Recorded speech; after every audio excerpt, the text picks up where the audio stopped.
ক্র্যাংসুরি ফলসের view. এটা হলো ক্র্যাংসুরি false, চেপেছে ওটাকে নিয়ে যাবে।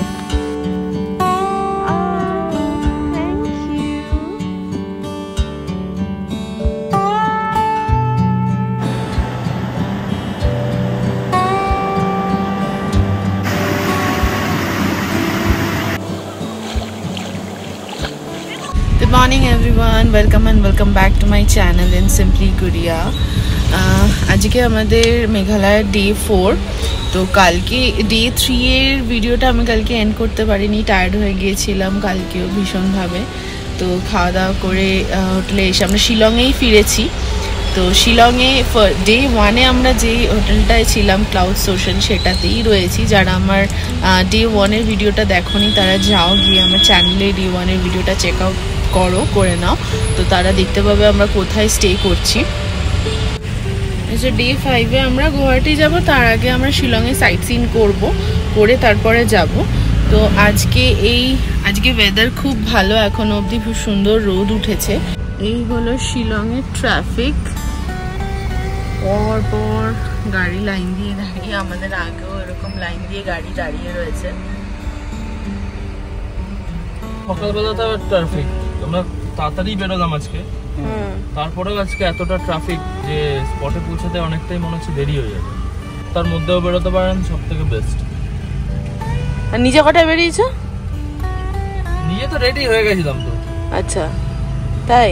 হ্যাঁ, আবার এই তো 7:30টার মধ্যে রেডি হয়ে গেছি। আচ্ছা, তারপরে বললো একটু ব্রেকফাস্টে রেডি আছে, যেমন চাটা তো খেবো। হ্যাঁ, নাহলে আমরা পরোটা খেয়ে নিলাম একটা, চা খেতে খেতে পরোটা খেয়ে নিলাম না। হ্যাঁ, ভেরি গুড। আজ ওয়েদারটা দেখাই, কি সুন্দর লাগছে আকাশটা। কালকে এত বৃষ্টির পর আজকে ওয়েদারটা দারুণ। এখন আমরা এসেছি তিরসি ফলসে। Just look at the location, এত ভাল লাগছে আর এত সুন্দর রোদ উঠেছে না।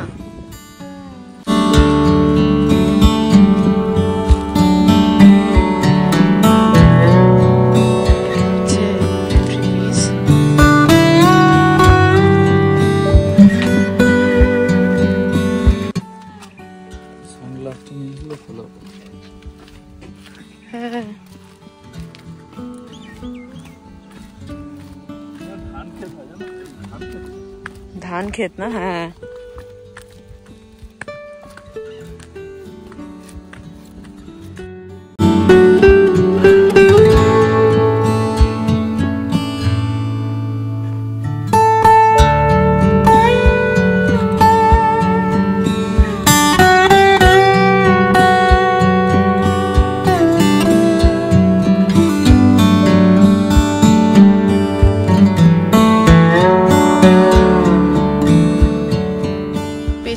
ওয়াটারফলসটা, ওটার আরো সামনে যাওয়া যাবে, ওপরে। হ্যাঁ, পড়ছে। এই যে, চলো এখানটায় চলো।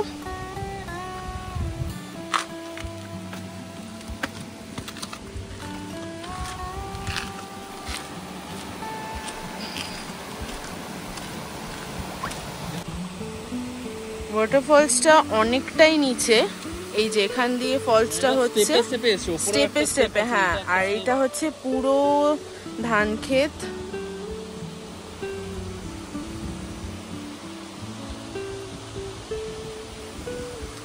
এই যে নিচে ফলসটা, স্টেপে স্টেপে ফলসটা নেমেছে। এই যে ওয়াটারফলসটা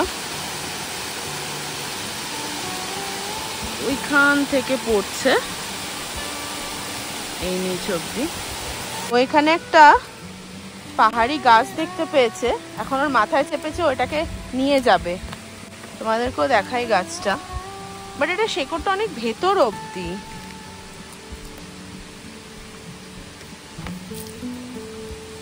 বার করেছে, কিন্তু এটা বাঁচবে, মরে যাবে না? না না, একটু জল দিয়ে রেখে দিলে কেউ মরবে না। পাহাড়ি গাছটা সুন্দর গাছটা, দেখো তো এমনি ঘরে সাজানোর জন্য। হ্যাঁ, নিয়ে যাও অব্দি তুলো বেরিয়ে যাচ্ছে, দেখো পাতাগুলো ছিললে কেমন তুলো বেরোচ্ছে। হ্যাঁ, তুলো গাছ মনে হয়। ভালো বলে চলো ওপরটায়, নিলে তো। এই দেখো রক্ত বেরিয়ে গেছে গাছের। গাছের রক্ত বেরিয়ে গেছে? স্বাভাবিক তো, তুমি হার্ট করছো, রক্ত বেরোবে না? তোমাকে যদি হার্ট করে তোমারও তো রক্ত বেরোবে। লাল লাল রক্ত বেরিয়ে গেছে। তাহলে চলো। তো আমরা এখন ফটো টটো তুলে এবার রিটার্ন করছি গাড়ির দিকে, ঠিক আছে? আর এই স্পটটা মনে হয় অনেকেই জানে না, সেই জন্য এই স্পটে শুধু আমি আরও, তোমরা দেখতেই পাচ্ছ কেউ নেই এই স্পটটায়, একদম ফটোজেনিক স্পট। সেই জন্য আমিও কয়েকটা রিলস বানিয়ে নিলাম, ফটো তুললাম, কারণ সব জায়গায় গিয়ে রিলস বানানো যায় না, তাই বানিয়ে নিয়েছি। আর এখন ফিরছি হচ্ছে গাড়ির দিকে। জল যেখানেই দেখবে সেখানেই ওকে এরকম কেদ্দারি করতে হবে। কেন গো? ওই গাছটাকে নিয়েছে, গাছটাকে এখন ভেজাচ্ছে। মানে কি বলবো। আবার কি গাছ তুলছো তুমি? Thank you. কি সুন্দর পাহাড়ি ফুল এগুলো। Wow, thank you, very nice. ও যেতে যেতে এখানে একটা ফুল দেখতে পেয়েছে, আমাকেও দিয়েছে ফুলটা তুলে। এখানে আরো আছে না, আর ছিটতে হবে না ফুল। চলো, ও ফুলটা তুলে দিলে, তাই আমি এখানে লাগিয়ে নিয়েছি। কেমন লাগছে কমেন্ট করে জানাও সবাই। না, আমি তোমায় জিজ্ঞাসা করছি কেমন লাগছে। ও আমাকে? সুন্দর লাগছে, কিউট লাগছে। কোথায় তো না? হ্যাঁ, কিন্তু হাত দিয়ে ঢেকে দিচ্ছ, দেখবে এই করে তোকে।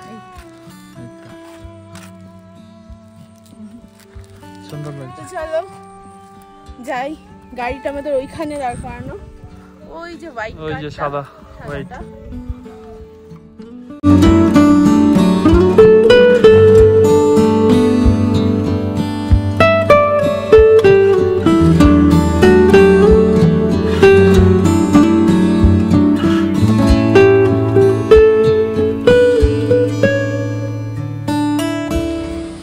ক্র্যাংসুরি ফলসের ভিউ, ওই যে ওয়াটারফলসটা, আমরা ওইখানটায় যাব। এটা হচ্ছে ভিউটা, খানিকটা এরকম। It's pretty Assam, Assam it is. এই যে ওয়াটারফলসটা, আমরা ওইখানটায় যাব, যারা ওখানটায় রয়েছে ওই জায়গাটায় যাব আমরা। মানে অনেকটাই নিচে নামতে হবে, এদিকে সিঁড়ি আছে। হ্যাঁ, ও মাই গড। এই যেখান থেকে আরো উপর থেকে আমরা এসছি, এখানেও স্টেপস গুলো, এই স্টেপস ধরে ধরে নামতে হবে। কিন্তু একই টিকিট কাউন্টার এটা।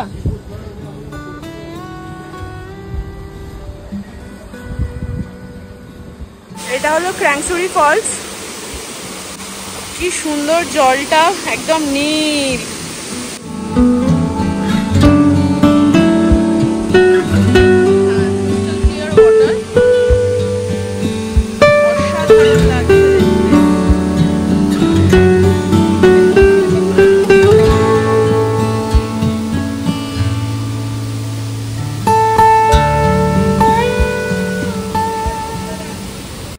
এই যে এটা ক্র্যাংসুরি ফলসের উপর দিকটা, এখানে বোটিং, সুইমিং এগুলো হয়।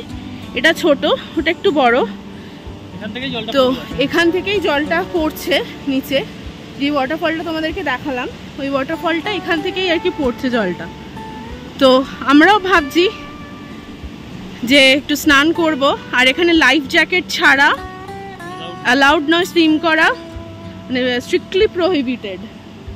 তো উইদাউট লাইফ জ্যাকেট কেউ নামবে না।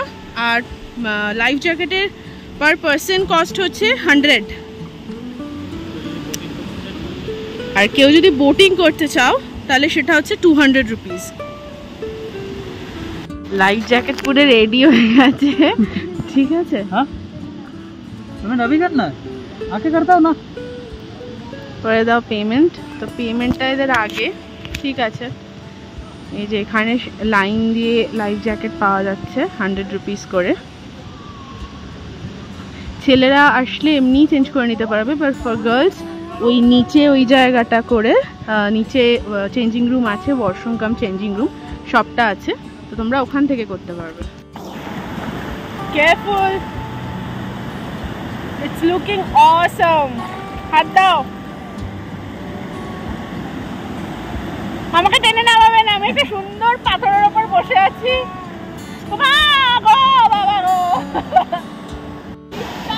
আবার উঠে পড়ছি, খুব ঠান্ডা জলটা, দারুণ লাগছে।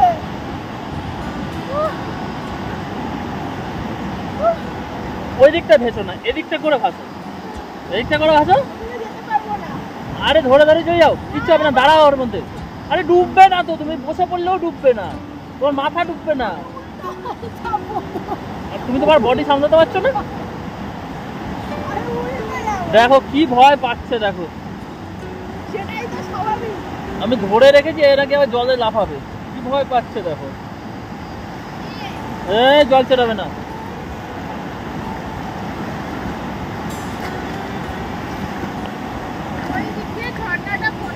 ওই দিক দিয়ে ঝর্ণাটা পড়ছে, আর এখান থেকে এখানে বাঁধ মতো করা আছে, এখানে ওই পাড়েও সব স্নান করছে, বোটিং করছে।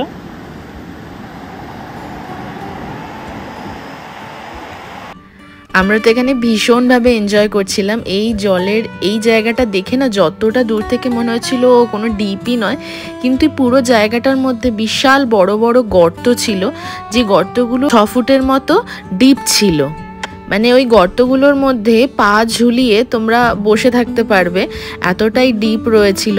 তো আমি যেহেতু ভীষণ সাঁতারে ভয় পাই, আমি সাঁতার কাটতে একদমই পারি না। আর এই যে এখানে উনি ক্যাত্তারি মারছে না, উনিও একদমই কিন্তু সাঁতার কাটতে পারে না, যদিও লাইফ জ্যাকেটটা আছে বলে এত সাহস দেখিয়ে এইসব উনি করছেন। তো এই জায়গাটা, এই যে বাঁধের উল্টো দিকটা, মানে বাঁধের এক সাইডটায় আমরা এতক্ষণ ছিলাম, এটা হচ্ছে আরেকটা সাইড, এটা তো পুরোটাই ডিপ, কারণ এটা হচ্ছে নদীটা যেখান থেকে মেন আর কি জলটা আসছে। তো এটা ভীষণ ডিপ ছিল। ও তো নেমেছে, আমি একদমই নামিনি। এই যে দেখতে পাচ্ছি এখানে হচ্ছে এটা বাঁধটা, আর এখান থেকে জলটা পড়ছে ওই দিকে, আর একদম ওই মাথার উপর দিয়ে সামনেটার থেকে ঝর্ণাটা পড়ছে, মেইন যে ঝর্ণাটা যেটা একদম আগে দেখিয়েছিলাম। আর এনাকে দেখো, জল পেলে তো এনাকে আটকে রাখাই যায় না, সাঁতার জানুক না জানুক ওনাকে নামতেই হবে। তবুও লাইফ জ্যাকেটটা ছিল বলে এত সাহস করে নামতে পেরেছে, নাহলে ও সাঁতার কাটতে জানে না। তো এখানে খুবই এনজয় করছিলাম। আমি তো বললাম যে তুমি নামো, আমি নামবো না, আমি এখান থেকে তোমাকে ভিডিও করে দিচ্ছি। তো বললে ঠিক আছে, তুমি দাঁড়িয়ে থাকো, আমি এখানে ভিডিও করছি। তারপরে দেখো এই দেখুন সাঁতার কাটছে, লাইফ জ্যাকেট পরে আছে বলেই, না হলে কিন্তু একদমই না, করতেই পারতো না, সাঁতার কাটতে পারতো না। আর আমি এখানে দেখো বসে বসে পা দোলাচ্ছি, আমার খুব ভালো লাগছিল এরকমভাবে বসে থাকতে, ইচ্ছা করছিল জলে নামার জন্য, কিন্তু আমি না একদমই বডি ব্যালেন্স রাখতে পারি না, আমি উল্টে যাই খালি বারবার ধরে, তাই আমাকে অনেকবার ধরে বলছিল, আমি নামিনি। তো যাই হোক, তোমাদের ভিডিওটা কিন্তু কেমন লাগছে অবশ্যই আমাকে জানাও, আর এই রিলেটেড আরও ভিডিও আমার চ্যানেলে আপলোড করা আছে, সেগুলো দেখো। আর আমি এখানে ওকে বলছিলাম যে ওঠো তাড়াতাড়ি উঠে পড়ো, আর ভালো লাগছে না, ওঠো, এবার অনেকক্ষণ হয়ে গেছে। এই যে দেখো, এই যে বড় বড় গর্ত আশা করি তোমরা দেখতে পাচ্ছ, এখন যাচ্ছি ওই পারে, ওই জায়গাটায়ও বসবে। আর এই যে এন্ড পয়েন্টটার থেকে ঝর্ণাটা পড়ছে, তো ওখানে যাচ্ছে উনি, এখন ওখান থেকে ছবি তুলবে। আমাকে আবদার করলে যে আমি এখানে বসবা, তুমি আমাকে দূর থেকে একটা ছবি দিয়ে নাও। তো আমি ছবি তারপরে তুলে দিলাম ওকে। আমরা এই ক্র্যাংসুরি ফলসে মোটামুটি 2 ঘন্টা ধরে স্নান করেছি, কারণ প্রচণ্ড রোদ ছিল আর জলটা ছিল অসম্ভব ঠান্ডা, খুব সুন্দর হাওয়া দিচ্ছিল, একটা অদ্ভুত সুন্দর পরিবেশ ছিল, যেখানে ছোট থেকে বড় সবাই খুব এনজয় করছিল। ওখানে বোটিংও হচ্ছিল, কিন্তু আমরা বোটিংটা করিনি। আর এখানে দেখো না, চিৎ সাঁতার কাটছে, ঠিক আছে, একটু পরেই দেখতে পাবে। দেখো সোজা হতে পারছে না সে, আর উল্টো সাঁতার কাটতে গিয়ে সোজা আর হতে পারছে না, তারপরে নিজেই হাসছে। তারপর যাই হোক কোনো মতে এখানে সোজা হলো। আমি বললাম বেশ অনেকক্ষণ হয়ে গেছে, এবার চলো। আর সত্যি বলছি, এটা আমি কেন করছি আমি জানি না, আমার বেশ ভালো লাগছিল, হাতের ওপর দিয়ে এরকমভাবে জলটা যাচ্ছিলো, তাই আমি ভেতরে না এরকমভাবে হাতটা ঢুকিয়ে রেখেছিলাম, আমার খুব ভালো লাগছিল, কিন্তু কেন করছিলাম আমি জানি না। ক্র্যাংসুরি ফলসের পর আমরা গিয়েছিলাম ডকি লেক, তো সেইটার ভিডিও আসতে চলেছে আমার চ্যানেলে। এই ভিডিওটা কেমন লাগলো অবশ্যই জানিও। টাটা, দেখা হচ্ছে নতুন ভিডিওতে।